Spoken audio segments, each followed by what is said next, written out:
Hi, everyone. Welcome back to Mindset Teaching Outside the Box. We're your hosts, Jillian Willie, And Eileen Edwards. and today we are going to be talking about faith over fear. So, Eileen, what is fear? Fear is actually an ingrained response in all humans. It's actually has its own like energy field, and it comes to us out of our survival instincts that come to us as a result of um, being human, not necessarily being human in our current day, our current world on this earth, but think about where we've come from. And so fear is something that is actually meant to keep us safe. Fear comes in when we feel like our safety is being threatened. And then it kind of does things physiologically to our bodies to keep ourselves safe. But it doesn't understand, our bodies don't understand the difference between fear that comes from like being chased by a saber-toothed tiger or fear that comes from, oh, I might lose my job, which is totally different. And you would expect that your body would react differently, that you would have different mechanisms that would get turned on or get turned off for each of those things. But they're not, they're the same. Mhm. Yeah, I love that. I love thinking about it that way because I know it helps me when I'm in situations that I feel fear. It helps me to understand that this is a response to something that's dangerous. And even though my body and my brain aren't knowing the difference, it's helpful for me to think about it to get over that fearful feeling. Just knowing this is a biological response I have to something dangerous, but this isn't dangerous. So it just helps me work through it. So I think it's really interesting how we've gotten to this point. And I kind of wonder, like, you know, why have we gotten here? I guess it's through our paradigms and the stories that we've told that we need to be afraid of certain things, or through our paradigms when we're in a situation that goes against them, we feel that fear response. So something I try to do in those situations is change the fear to more of an excitement or even a nervous or an exhilarated feeling instead, because fear is actually an emotion that describes a vibration. So the vibration, when you think about it, when you feel fear, I mean, everyone has different responses, but some common physiological um, things that happen, I can't think of the scientific word for that right now, like your heart beats faster, Yep. right? Maybe your palms get sweaty, maybe you get jumpy or antsy, you can't sit still. So those feelings are the same or similar to how you feel when you're excited, right? You don't want to sit still, your heart beats faster, maybe you do get a little clammy. So it's the same vibration, it's just about the emotion that we apply to it. So that's been helpful for me to have that realization and kind of flip it.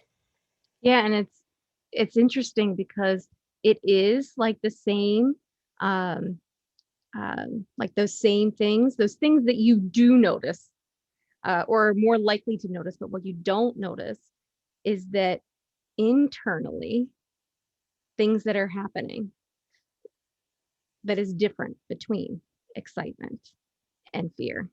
Because when there's fear, things that happen internally are things like your digestive system shutting down, um, things happening internally because your body is trying to keep you safe by making sure that it's turning off and reducing the things that you don't necessarily need to keep yourself safe from a tiger that's chasing you. You don't need to digest your dinner right now. But those things happen, and they affect us. So yeah, like just flipping that is key.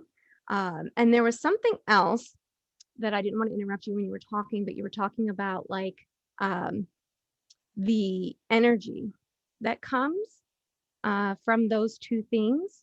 And for fear, um, fear, there's a couple of other things too, but fear, like it starts, like I said, it starts this like survival strategies that kind of naturally come. Well, one of those things is actually um, closing of your heart's electromagnetic like field.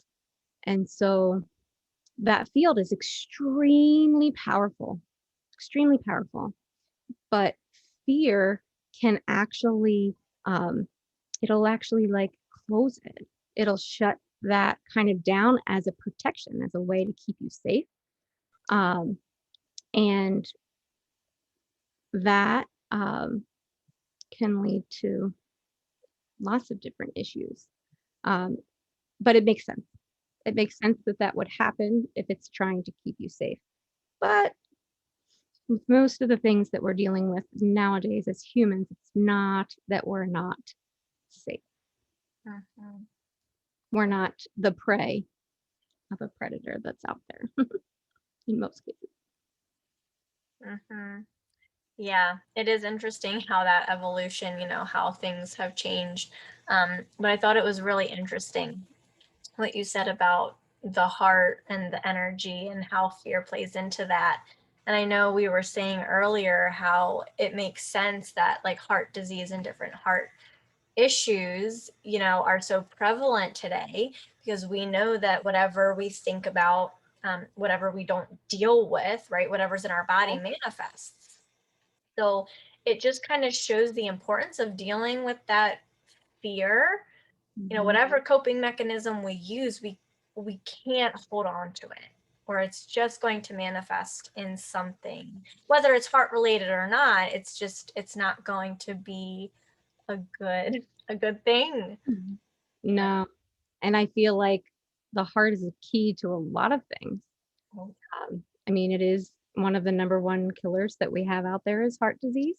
There's lots of different types of heart disease as well, but that that shutting, which think about it, if your heart naturally goes into that like closing its energy field off from the world, from the people that are around you, if it naturally does that anytime that you have fear and worry and uncertain, all of those things, like think about how often people probably live in that state of being shut off when actually opening our hearts and being accepting and vulnerable and all of those things are Mhm. actually really good for us and probably very healing in Mhm. more than one way. I'm talking mentally and physically.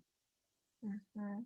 Yeah, just like thinking about how good it feels to be open and to be loving. I mean, it's a good feeling in general. Mhm. Whereas when you're harboring negative feelings towards someone, it just doesn't feel good. So those are indications to us, right? What if it doesn't feel good or if it does feel good? I mean, that's telling us if it's good for our own bodies too, and that's something to listen to as well. Um, it's actually interesting. I was with a friend the other day. I'm at the grocery store and I was going to buy, which I did end up buying, a food item. And I picked it up. I was like, oh, I want to try this. And she was like, oh, you shouldn't buy those because that company supports a politician who they don't like. And I was like, let's stop and think about this for a minute. Is that something that your higher self would say? Is that coming from a loving place? Like, shouldn't we be accepting and loving of everybody, no matter what their views are or who they support? And my friend was like, yeah, I guess. And I was like, I'm gonna buy them because I want to try them and I'm gonna support this person who's trying to build a business or make a living. And I don't care who they support. I'm just gonna love them. And it felt good for me to say, I'm going to love this person no matter what their views are, rather than put it back on the shelf and go buy a different brand. So it's just little things like that, even that we can carry out. And I know we're kind of getting off topic, but just a little something to think about. So why don't we talk about faith? Love faith. And I think faith gets a bad rap. And a lot of people have different thoughts on what faith is. So we're going to share what our view and what we mean by faith. So to me, faith is just a knowing.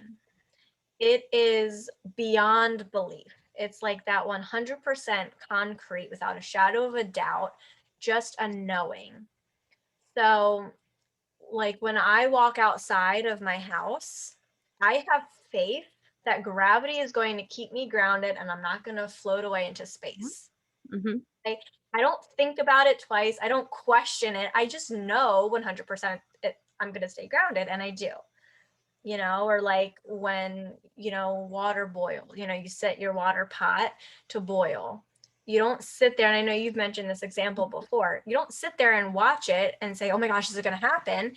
Without a shadow of a doubt, your water will start boiling, right? That's faith. So that's what we're talking about here. The laws of the universe. Yes. Yeah. I totally agree. And I like how you said it's even like beyond belief. It is without a shadow of a doubt. Yeah. So I think if we can shift our focus from the fear and shift it into a place of faith, think about the impact, the positive impact that we'll have on everyone, and especially bringing it back to our kids. If we can teach our kids, how to do that, again, we've said the fear is going to be there. We're not saying it's not going to crop up, but knowing how to turn fear into faith, and turn it into excitement instead of that fear feeling, that's huge for kids and adults to have. Yeah, we had an incident here last week, still going on this week. We have no air conditioning, as you can see. And I remember, you have that initial like reaction of like, oh my gosh, like it's 106 degrees outside right now. Like, and it's just your body starts having like natural instincts that like happen, like worry and fear and concern and panic. Oh my gosh, the panic. And I remember getting myself into a seated position and telling myself, like, what's meant to be will be.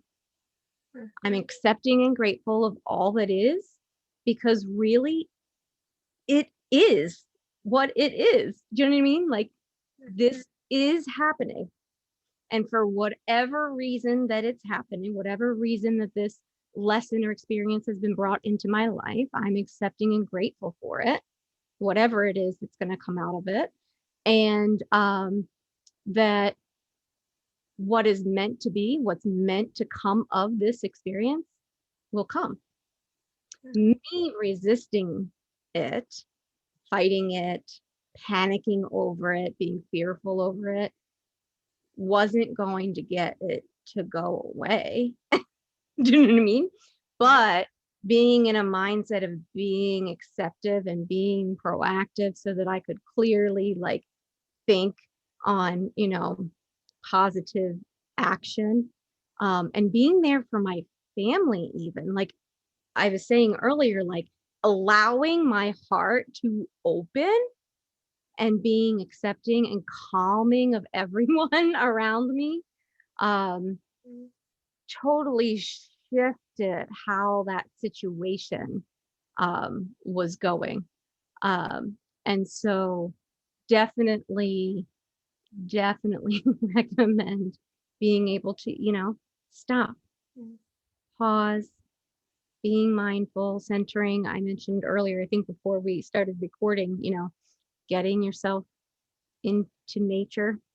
Of course, nature was 106 degrees that day, but I did go out and find a shaded spot with a breeze to just, get my heart in the same energy field as the earth, like to be able to just center, you know, and know that it will be okay.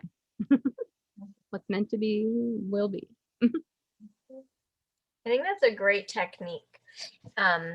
Grounding, just connecting to nature, because that energy, I mean, it makes a difference. Like I don't know if anyone out there, if you feel like when you're in the presence of certain people, I know I can feel it, and the more in tune you get, to your energy and other people's energy, you start to feel it more.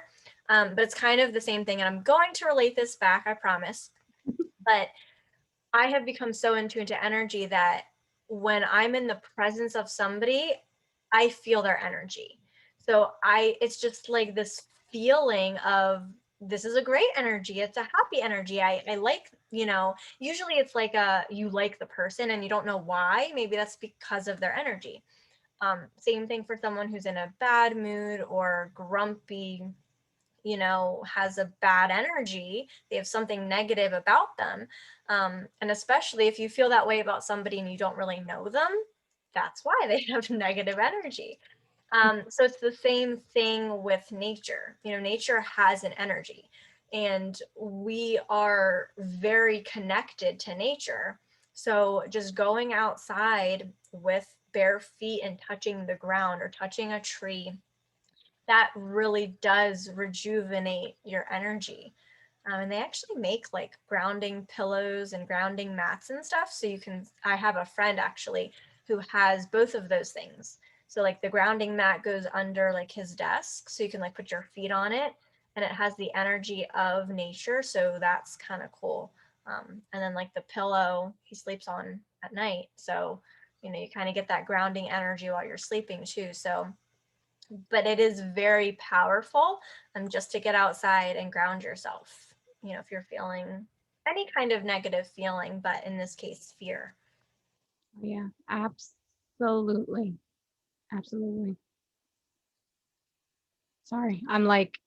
I am, I just finished reading a book by Dr. Deborah Norris, and In the Flow. And she talks about how like our heart's electromagnetic field actually resonates at the same frequency as the Earth.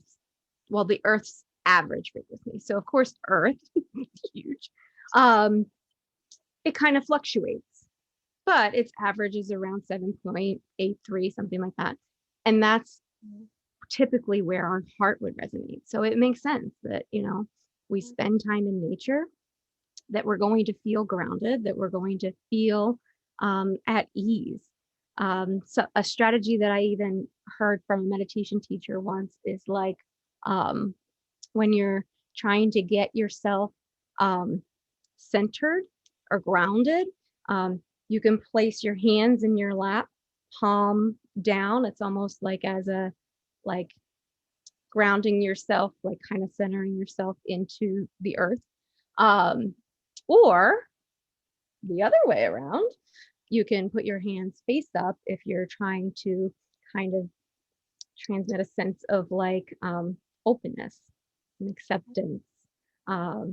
So I think either one of those is actually good, just depends on the moment. But I know that I find myself, or at least in the last 2 years, more often than not, just naturally sitting down, just instinct, sitting down with my hands palm down. I think I'm just kind of like trying to get myself, which now after I've, done all of this work, I'm like, oh, that makes sense why I do that. But I do try now that I've had all of this experience, I do try now to kind of flip that sometimes and kind of just see what seems to come my way. Well, that's cool. Those are great examples. something I also like to do is I start thinking about what if. So if I'm feeling fearful, or again, these apply to really any time that you're feeling a negative feeling. But I just say, well, what if, and then whatever I would love to happen, or what if I was feeling excited about this? Just kind of flipping it, because when you ask that what if, then you start thinking about that.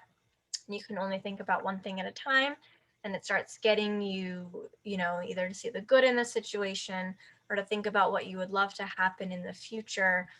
So you're just getting yourself back into a positive vibration by thinking about good, positive, happy things.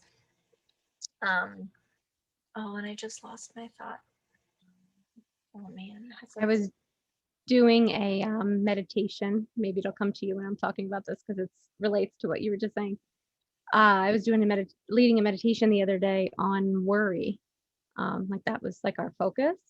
And we talked about what if statements, because those what ifs kind of come up naturally in our mind, but they're usually something like, well, what if I lose my job? Or what if I fail the test? Or these are the things that our brain, like the conversations that our brain is having with ourselves. And then, like you said, like flipping it. Well, what if there's more than one possible outcome to this? And that the losing my job is not the outcome? Or what would it feel like if I,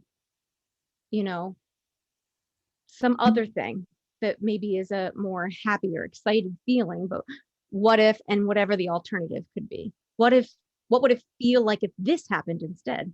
And getting yourself into that, like you said, into that other, type of energy. Because fear and worry, it will it will take you down. I don't even know the proper word for that, but it like literally doesn't cease. um and so we have to like actively be mindful of like stopping it, changing it. So I like the what if strategy. You just have to be careful because the what ifs come naturally. We don't want the ones that come naturally.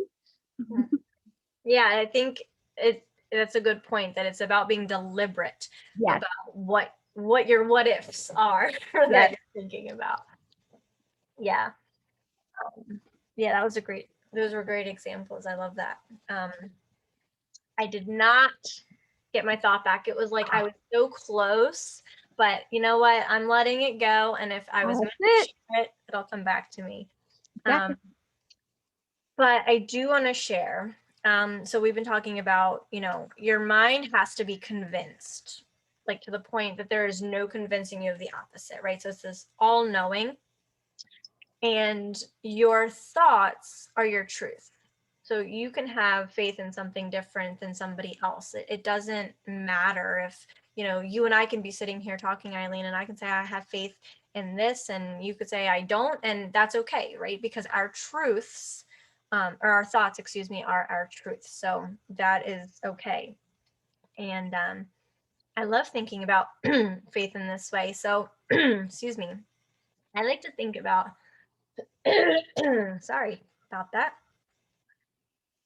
We've talked about manifesting before, and how, your manifestations start out as an idea and they're in the fourth dimension. And, there's a gestation period where you're following your intuition and, different things are happening that the universe is bringing it to you. And I like to think of faith as that bridge between the fourth dimension, the spirit realm, and third dimension in our physical reality, because that's a big piece of what brings it to you. If you don't have faith, then it's not going to happen, or you're not going to hold on to it. So for anyone who's visual out there, that's kind of a cool way to think about faith. Yeah, something that I noted in the book that I was mentioning earlier is she says trust, faith, and belief, which is all of the things that we've kind of been talking about for weeks now, create a sense of safety and ease. And so, like, that's the only way to get ourselves to that place where we don't have those feelings, those natural physiological responses, is to be in a place of trusting and faith and believing, without a doubt. Mm-hmm. I Makes more sense. even read that it says fear erodes the primary foundation of our sense of safety, which is again going back to what I was saying in the beginning. Like, it will literally eat away at you. Mm-hmm. Yeah, it's where like anxiety and depression and a lot of those, different illnesses, or I don't know the politically correct way to say that, but a lot of those stem from fear. Or I mean, also like not loving yourself, but a lot of it does stem from different types of fear. Yeah. Not closing yourselves off, you know. Mm-hmm. Yeah. Yeah. I feel like you were getting ready to say something else about faith. I don't know. Something else I do want to point out, and it kind of goes back to what, that faith is just an all-knowing, but faith is saying that, it's going to happen. Mhm. People say like, I hope this or I hope that, and that Yeah, says it might happen. I hear so many times people say that. I But do if it you all the have time. faith, right, it's a signal, it's a saying to yourself that it's going to happen. So if you have faith in yourself, you know without a doubt you're going to be successful at whatever it is you're endeavoring on. It makes such a difference when you can move from that place of hope or fear to a place of faith. I mean, because then anything is possible. Yes, sometimes you have to kind of probe me because I use that word. It's instinctively use it. Like, I hope although I didn't do it in this case, I'm letting it be known. Like, I hope that the part for the air conditioner arrives tomorrow because it's at the post office. Um, but like, getting myself to be like, oh, it'll be here tomorrow. Like, I was texting my husband. I was like, it will be here tomorrow. And he said, well, yeah, well, the post office. And I said, no, you have to, without a doubt, just know it'll be here. Um, Otherwise, you're attracting it not being here.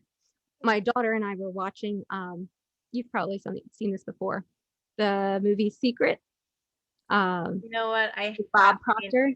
it's on my, I read the book. Yeah, I have too. But we were watching that and I was like, yeah, like, whatever it is that you're believing, that you're having faith in, like, though, that's going to be your reality. And I was thinking earlier while you were talking, it's this idea of faith, this idea of knowing. It's like that is part of creation. Like, that is the whole, like, thing behind that we create our reality. Mm-hmm. Yeah. Ultimately, that's why we're here. We Mhm. are here to create.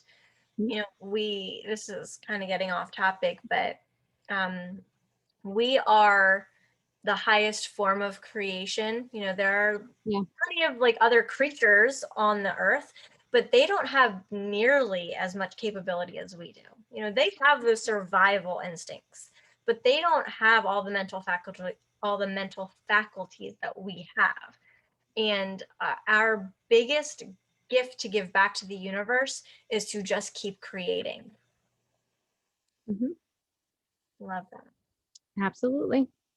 Mhm.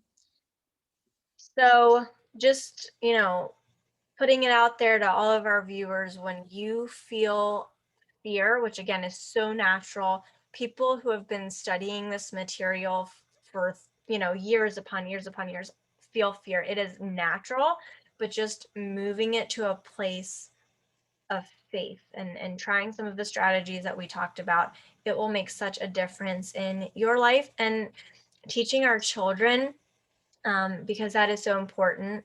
If we can, the more you practice these, the more inherent it's going to be, just like anything.